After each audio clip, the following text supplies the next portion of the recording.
No problem. Wir wollen heute über die Warteposition im Leben reden.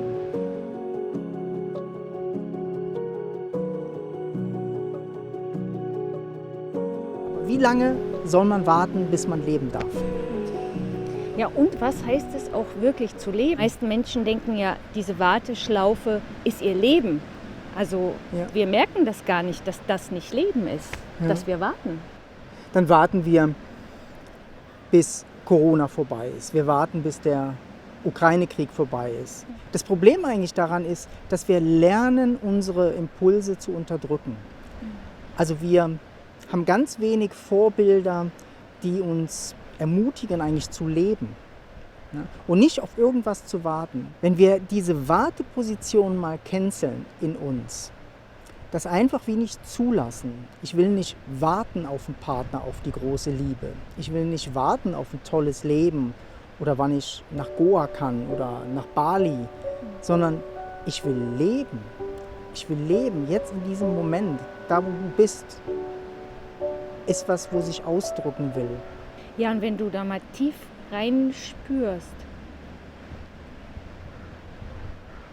was passiert denn, wenn du lebst? Was würde denn passieren? Was für ein Impuls käme jetzt in dem Moment, wenn du wirklich lebst? Wenn du fühlst die Lebendigkeit vielleicht in dir, vielleicht spürst du eine Unruhe oder eine Aufregung oder vielleicht sogar eine Leere. Aber du fühlst es, du fühlst einfach eine Resonanz mit deinem Körper und mit dem, was in dir lebt.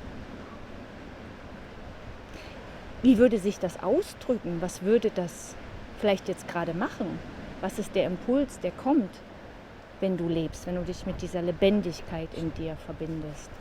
Das ist auch viel, dass wir so in so einem Zwischenstadium dann gefühlsmäßig wie so drin stecken, wenn wir nicht leben. Es kommt so eine Langeweile oder eine Depression kommt. Also es ist wie so eine Last auf unserem Körper und auf unserem Mind, der uns wie so niederdrückt. Und die einzigste Befreiung ist, wie es Pratibha eigentlich gesagt hat, überhaupt zu fühlen, die Lebendigkeit, die in dir ist, die jetzt da ist und die sich jetzt ausdrücken will. Und umso mehr wir die spüren, umso mehr kommen wir so in den Flow, also wir kommen so in den Flow des Lebens.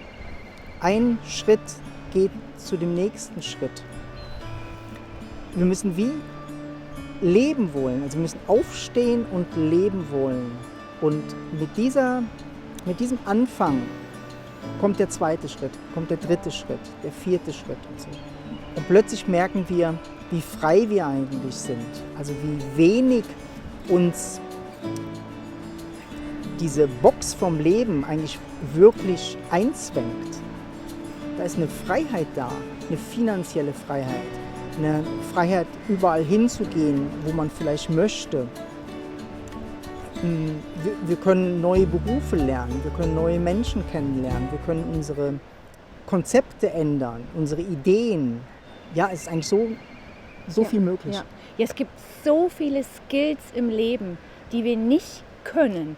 Die können wir alle lernen. Ja. Ja, anstatt vielleicht langweilig oder gelangweilt vom Leben oder traurig und vielleicht verzweifelt irgendwo zu sein, ist es mega schön zu merken, hey, da ist was in mir, das will vielleicht lernen. Vielleicht will ich noch Klavier lernen. Vielleicht will ich lernen, wie man ein Segelboot bedient. Oder vielleicht will ich mal übers Meer rudern oder tauchen lernen oder den Kilimanjaro besteigen oder den Mount Everest. Oder es gibt so viel, was wir lernen können. So, wenn wir Kinder sind, dann ist so die Welt so, wow, das alles will ich entdecken. Ja. Und alles ist so easy, wir gehen einfach los und machen das.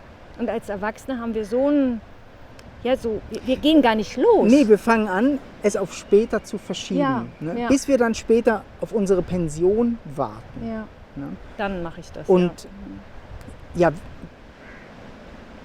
Und wie lange wollen wir warten? Ja, die meisten Menschen, ich fand es schön, wir haben letztens so ein Video gesehen von einem, der viele Jahre reist und dann gesagt hat, ja, die meisten Menschen warten auf die Pension Und wenn sie dann da ist, wollen sie reisen. Aber sie haben dann verlernt zu reisen. Dann ist es ihnen zu heiß. Dann sind da die Mücken. Also es ist mega. Und wenn wir das Leben lang eigentlich nicht so leben, wenn wir nicht reisen, wenn wir viele Sachen nicht machen und warten, wir machen es dann, ist oft der Zeitpunkt, dass wir das dann gar nicht mehr können. Ja. Also der Widerstand zum Leben ist dann so groß, dass das uns gar keinen Spaß mehr macht. Ja, auch selbst mit Geld halt auch. Ne? Wenn wir immer gespart haben, Ja, ne? stimmt, werden wir ja. nicht einfach plötzlich das Geld ausgeben. Ja.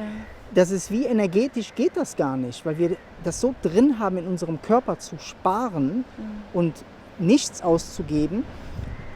Wir müssen eigentlich lernen zu leben. Wir müssen lernen, Geld auszugeben, zu sparen, zu entdecken, zu erforschen, was Neues zu lernen, wieder leer zu werden von dem. Nicht wissen. Also wir müssen uns dem Leben öffnen.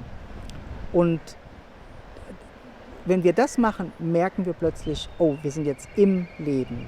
Wir sind nicht mehr Zuschauer vom Leben oder wir sind auf der Wartebank, sondern wir sind im Leben. Und das ist eigentlich das, wo du auch hingehörst, ins Leben.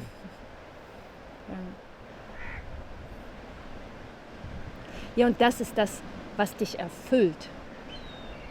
Wirklich zu leben, das ist Erfüllung. Nicht zu warten, dass irgendwas im Außen mich erfüllt oder dass ich mich durch etwas erfülle und dann bin ich gefüllt und dann gehe ich wieder und dann werde ich leer, sondern du kannst, also dieses Erfülltsein ist die ganze Zeit. Wenn du lebst, erfüllt dich das Leben, dass du lebst, dass du lernst, dass du dein Gelerntes weitergibst, dass du Neues lernst, dass du Neues entdeckst. Und diese Bewegung im Leben, dieses wirkliche Leben, Fühlen, Dasein, das ist das, was uns erfüllt und auch verbindet mit dem Leben immer wieder.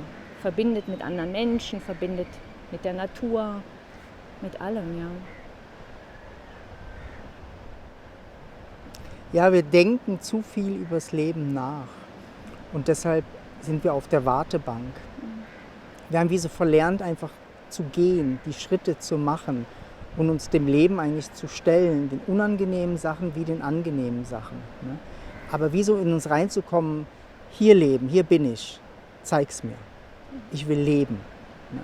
Das ist so der Schwung, den wir wie so kriegen müssen. Ne? Auch die unangenehmen Sachen oder die schmerzhaften Sachen, die sind in dem wie mit vorhanden. Also mit diesem Aufstehen ins Leben nimmst du alles in Kauf. Du nimmst den Tod in Kauf.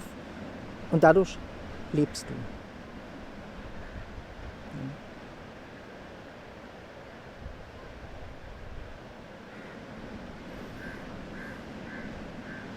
Ja, und wir freuen uns über jeden, der aus seiner Warteposition aufstehen kann und ins Leben geht. Ja, wir warten da auch auf euch oder auf dich. Ja, aber das ist das Wertvollste, was es gibt. Es ist einfach das Wertvollste. Wir kriegen dieses Leben geschenkt und leben es nicht. Wir warten. Das ist so schade. Ja, es ist so viel schöner, auch nicht aufs Erwachen oder auf die Erleuchtung zu warten, sondern das Erwachen und die Erleuchtung zu leben. Einfach ins Leben zu bringen. Ne? Alles das, was du erkennst, wo weiter offener wird, zu leben, tatsächlich umzusetzen. Dafür sind wir da. Dafür ist eigentlich Meditation auch da. Dass es dir eigentlich die Kraft gibt, das umzusetzen. Ne? Diese Ruhe und Stille in dir ist dafür da, dass du lebst. Nicht dafür da, dass du dich zurückziehst und der Beobachter wirst, sondern dass du ins Leben gehen kannst. Alles Liebe von uns.